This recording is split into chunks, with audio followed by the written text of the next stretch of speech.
Subcommittee on Economic Development and Public Buildings and Emergency Management will come to order. I ask unanimous consent that the chairman be authorized to declare a recess at any time during today's hearing without objection. So ordered. I also ask unanimous consent that members not on the subcommittee be permitted to sit with the subcommittee at today's hearing and ask questions without objection. So ordered. As a reminder, if members wish to insert a document into the record, please email it to documentsti@mail.house.gov. The chair now recognizes himself for the purposes of an opening statement for 5 minutes. I want to thank our witness, the Honorable Deanne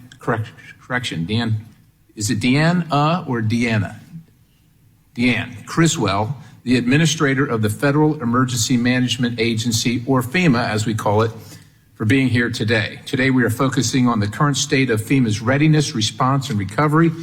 FEMA's core mission is to help people before, during, and after disasters. Unfortunately, FEMA has added layers of bureaucracy and adopted political agendas which have impacted how it delivers on its core mission.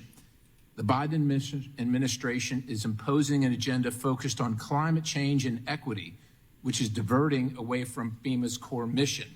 On August 28th, the committee was alerted that the Disaster Relief Fund, we'll consider that the DRF at this point, would move to immediate needs funding, or INF, until additional funds are appropriated. Now, under INF, federal reimbursements to states, territories, and federally recognized tribes for long-term disaster recovery projects are halted. Instead, the remaining balance in the DRF is reserved for any immediate life-saving response activities. Committee staff first asked FEMA back in February, it's a long time ago now, what it was going to do to avoid the DRF running out of money, since FEMA's own monthly reports indicated the DRF was projected to be depleted by now, in September, where we are. FEMA provided no real solutions or answers. Despite ongoing inquiries in the weeks and months since, we were not notified of a supplemental request until it was officially submitted to Congress in August last month, and the request was tied to Ukraine spending. Now, in the wake of one of the deadliest fires in United States history, a supplemental request for additional disaster funding comes with strings attached to Ukraine. You just think about that in the audience, if you're watching this. The American taxpayer, the people that are suffering from disasters, and somehow couldn't be bothered to discuss getting the DRF refunded until August, and it's tied to Ukraine. I can't reconcile that. I have overarching concerns about decisions being made that waste taxpayer dollars and reduce our readiness. We see FEMA's funding request to support domestic disaster response activities tied with Ukraine. We see FEMA under the administration significantly expanding its mitigation programs in ways that no longer require projects to demonstrate that they will in fact reduce costs or actually save lives, all in the name of equity and climate change. We also see FEMA resources diverted for other purposes, such as the border crisis, despite FEMA reportedly being understaffed and obviously underfunded. The Homeland Security Act prohibits the diversion of FEMA assets, functions, or mission for the continuing use of any other DHS organization unless such assignments do not reduce the capability of FEMA to perform its missions. Yes, and yet your agencies can't be bothered to follow that law. That is concerning to me. FEMA clearly has a significant capacity problem, and every diversion of resources undermines its ability to perform core missions. The GAO confirmed this capacity issue at a hearing earlier this year. But we know in response to letters from Chairman Graves of the full committee to FEMA that the key FEMA personnel have been diverted by the Secretary to assist with bringing people into the country illegally. FEMA's emergency food and shelter program, originally created to help homeless Americans, has now become a program to pay for illegal foreign nationals residing in our communities and in our cities. I know I may disagree with many of my colleagues on the role of the federal government and what it should play when it comes to disasters, but regardless, FEMA should not be used to advance partisan policy objectives And FEMA resources, taxpayer resources through FEMA, should not be diverted for other purposes unrelated to its mission. Ultimately, all of this impacts FEMA's readiness and ability to respond to disasters happening across our country, from the Maui wildfires to Hurricane Idalia and multiple flooding events. Now, we can debate the role of the federal government, but at the very least, we need to ensure FEMA is focused on its core mission, because that is the one thing that this Congress, or that a Congress and the President agreed to and signed into law. I look forward to hearing from you today, Administrator Criswell, and I now recognize the ranking member, Member Titus, Representative Titus, for 5 minutes for an opening statement. Well, thank you, Mr. Chairman, and thank you, Administrator Criswell, for joining us today as we discuss FEMA's ability to lead disaster response and recovery. Since your testimony to the subcommittee last year, climate change and severe weather incidences have continued to generate dire circumstances that your agencies had to deal with. That disaster relief fund, as a result, which serves as the backbone of your response and recovery programs, is nearing depletion. So it is of utmost importance that Congress fulfill the President's request for supplemental funding, and we should do that free of any poison pills that try to impose social policy into this area. That's the only way that FEMA can continue to provide the necessary resources for ongoing recovery efforts like we are seeing in Maui and Florida, and we're likely to see even more emerge in the near future as we are into hurricane season. So I appreciate your steadfast leadership of FEMA during this difficult time. My home state of Nevada has also experienced some terrifying impacts of climate change, and want to take time to thank the FEMA people and the emergency response managers in my state for their rapid response to the extreme weather that threatened communities, especially in southern Nevada. You don't think about having a hurricane in the desert, but indeed we saw that across Southern California and some of its impact into the southern part of Nevada.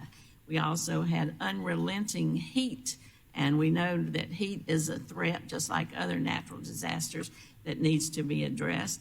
And we had repeated flash flooding. A wadi or a channel that can be dry for years can suddenly become a rushing river. And we have a drought in the West that's been ongoing and likely will cause some of these disasters to get worse in the coming years. So as we work together with Nevada communities, I think this demonstrates one of the priorities of the administration, which is an all-of-government approach, and that's the only way we can deal with this. In addition to all-of-government, we think equity is important. We think that solutions must guarantee that all disaster survivors and communities are created and treated fairly by these programs, and these programs are addressed fairly regardless of the neighborhood. Natural disasters amplify existing disparities in our society, and it should go without saying that government is here to address the needs of every American equally, not just the more affluent neighborhoods should be rebuilt as we try to respond to these kind of crises.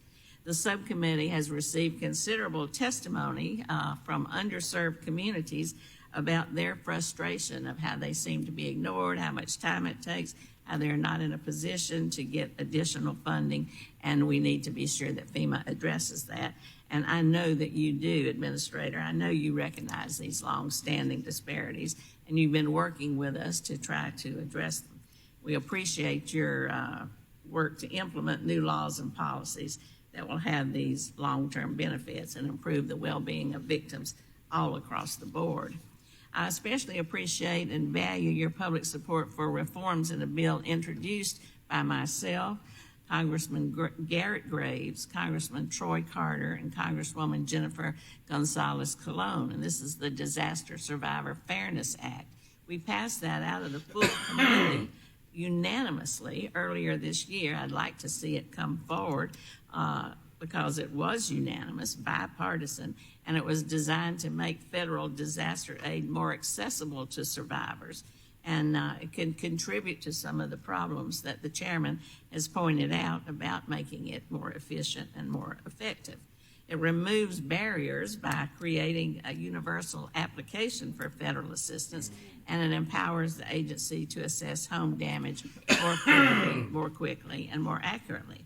This should ease the burden on families applying for disaster assistance, and we hope to see it pass because these are the worst times in their lives, and that's the least their government can do. So, Administrator, I thank you and your colleagues for the work you've done to shepherd FEMA in a positive direction. I think you've done that by acknowledging and addressing the impacts of climate change, prioritizing equity, which we think is important, and investing in mitigation and resilience so we do build back better. We recognize the challenges you face, and we want to do everything we can to help you, and we know that that fund needs to be replenished. So thank you for being here, and I yield back. Chair thanks the gentlelady from Nevada. The chair now recognizes the chairman of the full committee, Chairman Graves, for 5 minutes for his opening statement. Thank you, Chairman Perry, and thank you, Administrator Criswell, for being here today. On a bipartisan basis, the committee, and this subcommittee in particular, has worked to improve FEMA and the federal government's emergency management system. And I'm proud to again be one of the co-chairs of FEMA's National Preparedness Month, which helps educate the American people on what they can do to be prepared. So FEMA's role is critical, and we've had recent flooding and tornadoes in my district, and it's important for FEMA to work quickly and closely with the state emergency management agencies and local responders. So last month on August 4th, an EF2 tornado ripped through the city of Bering in Knox County, Missouri, in my district. And Governor Parson submitted a federal disaster declaration on September 6th. And I hope that FEMA will work swiftly and efficiently to approve this declaration so that people in Missouri can continue to recover. I also hope that many of the reforms that we have passed in my time on the committee is going to help remove a lot of unnecessary red tape and bureaucratic policies as we move through the recovery process. So I look forward to hearing what the administrator, what you have to say today and other critical issues as we prepare for and to respond to disasters all across this country. And with that, Chairman Perry, I yield back. Chair thanks the gentleman. The chair now recognizes the ranking member of the full committee, Mr. Larson, for 5 minutes for his opening statement. Thank you, Subcommittee Chair Perry and Subcommittee Ranking Member Titus, for calling today's hearing. It'll be an opportunity today to discuss the many challenges FEMA is facing due to a busy disaster season and then the strategies to overcome those challenges. Climate change is making disasters more frequent, intense, and costly. NOAA announced a troubling new record this month that in 2023, the U.S. has experienced a record number of disaster events with losses exceeding $1 billion. The 23 separate events, with each of those events exceeding $1 billion. Disaster season is far from over, so this figure is bound to grow. The intensity of this year's disaster season is rapidly depleting the agency's disaster relief fund. I am very concerned about the lack of funding available to fight these disasters and the impact on FEMA's authorized programs. In the wake of Maui's wildfires and anticipation of Hurricane Idalia, FEMA announced the implementation of immediate needs funding last month to save what little money FEMA has left. I understand that FEMA is only obligating funds for direct aid to disaster survivors and actions that immediately save life and property.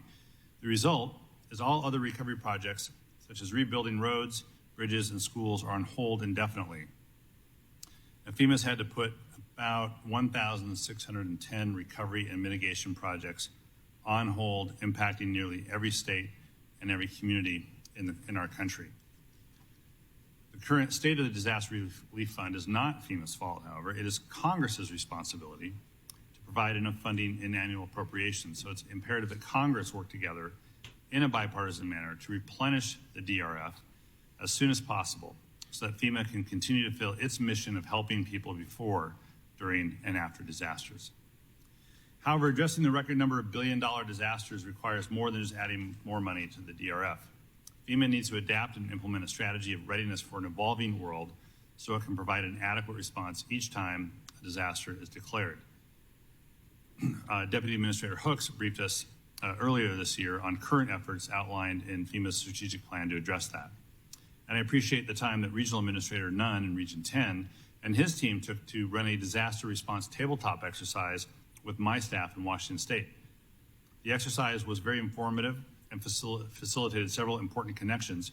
In fact, it's something I would encourage other members to do in their regions with their FEMA regional directors to better understand Congress's role in responding to disasters. But there's always more work to be done. With more than 50% increase in storms and disasters in the last 10 years, FEMA must use science to incorporate climate change projections into all of its programs. In order to address modern natural disasters, we also need to expand mitigation and increase resilience. Overwhelming evidence shows that mitigation is a common sense, cost-effective way to save lives and property. So I support expanding funding and access for mitigation and resilience projects. And we need to leverage all the resilience funding provided by the bipartisan infrastructure law. This landmark legislation included a $7 billion investment for pre-disaster mitigation programs, which made it possible for FEMA to support the largest notice of funding opportunity in the Building Resilient Infrastructure and Communities program, the BRIC program, the largest NOFO in its history, last Congress, and funded the new Storm Revolving Loan Fund program.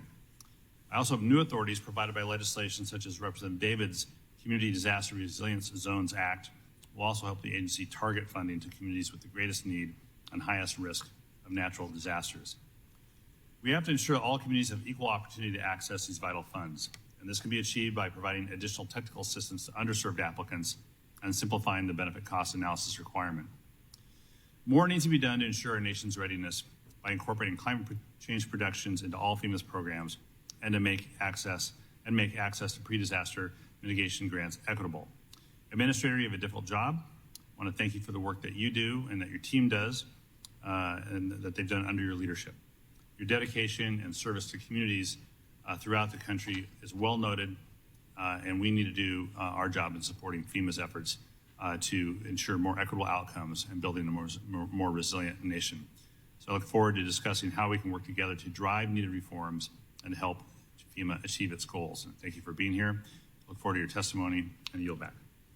I thank the gentleman from Washington. I'd like to again welcome our witness and thank you for spending your time with us here today. I know you're busy and we appreciate your presence. Briefly, I'd like to take a moment to explain our lighting system to you. There are 3 lights in front of you. Green means go, yellow means you're running out of time, and red means to conclude your remark. It actually means you probably should have already concluded your remarks, but we'll give you a little grace there. I ask unanimous consent that the witness's full statement be included in the record without objection so ordered. As your written testimony has been made part of the official record, the subcommittee asks that you limit your oral remarks to 5 minutes, ma'am. With that, Administrator Criswell, you are recognized for 5 minutes for your testimony and statement. Thank you, Chairman Perry, Ranking Member Titus, and members of the subcommittee. Thank you for this opportunity to discuss the state of FEMA. FEMA has a powerful mission statement spelled out in just 7 words: helping people before, during, and after disasters. That mission statement, it is our North Star, and it reflects a deep and abiding commitment of our workforce to public service. And I can say without hesitation that our mission at FEMA has become more challenging. We can no longer really speak of a disaster season, from atmospheric rivers in January to tornadoes and wildfires in December. We now face intensified natural disasters throughout the year, often in places not used to experiencing them. In just the last several months alone, we have seen disasters ranging from record flooding in Vermont to the deadliest wildfire in over a century on the island of Maui, to the first tropical cyclone to make landfall in California since 1938. It is therefore vital that FEMA be able to tap into a properly funded disaster relief fund. We strive to be vigilant stewards of the taxpayer dollar, and we are careful in our budget predictions. However, there are times when disasters outpace our appropriated funds, and we are in such a moment today. The administration has requested a supplemental funding package that includes $16 billion for the Disaster Relief Fund. And I urge congressional approval of this request and the administration's fiscal year 2024 budget request as soon as possible. As a result of the dwindling DRF, on August 29th, FEMA implemented immediate needs funding for the first time since 2017. Under INF, we are prioritizing life-saving and life-sustaining disaster response and delaying obligations for longer-term work. As a result, we have needed to pause obligations to over 1,000 public assistance projects across the country worth over $1.5 billion. And you all have my commitment that FEMA will move quickly to resume obligations paused under INF as soon as the DRF is replenished. But again, Congress must act today without delay. Of course, to be effective, FEMA requires not only funding, but a well-trained workforce ready to deploy at a moment's notice. And the vast majority of our 22,000-person workforce are reservists. And I thank this committee and Congress for passing the CREW Act last year, which extended to our reservists USERRA job protections. This law is already improving our recruitment and our retention efforts. FEMA is also working to constantly improve the technology our programs use. After Hurricane Ian impacted Florida, we implemented a unique rapid debris removal task force that used a combination of satellite, flyover, and on-the-ground data to identify areas where the debris was particularly concentrated and cleared 19 million cubic yards of debris, enough to fill more than 5,800 Olympic-sized swimming pools within 6 weeks across the hardest-hit areas. This was months faster than we have been able to do previously. We are also using remote sensing technology in Maui to match homes listed in our individual assistance program with detailed map images. When a match is made, the survivor's case information is shared with our housing inspectors, who can then reach out to survivors without requiring them to be present at their destroyed homes. We will continue to leverage technology such as this to achieve this kind of people-first results. But FEMA is not only a response and recovery agency. We also work to mitigate the worst impacts of disasters before they occur. An essential way to build resilience across our country is through adoption of hazard-resilient building codes, which have avoided at least $32 billion in losses from natural disasters since 2000 alone.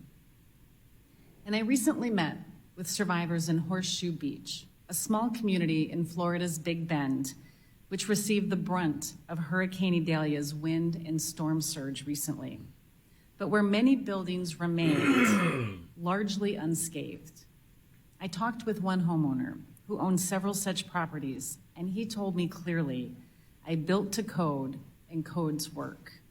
However, 2 out of 3 communities in the U.S. do not yet have up-to-date building codes, and we are implementing a national strategy to help incentivize their adoption. Another way in which FEMA is working to increase the resiliency of our nation is through our new Safeguarding Tomorrow Revolving Loan Fund program, which will give local governments another tool to finance projects to mitigate against natural disasters. And I want to thank you for the significant investment in the BRIC grant program, for which we have announced nearly $4 billion for mitigation projects across the nation.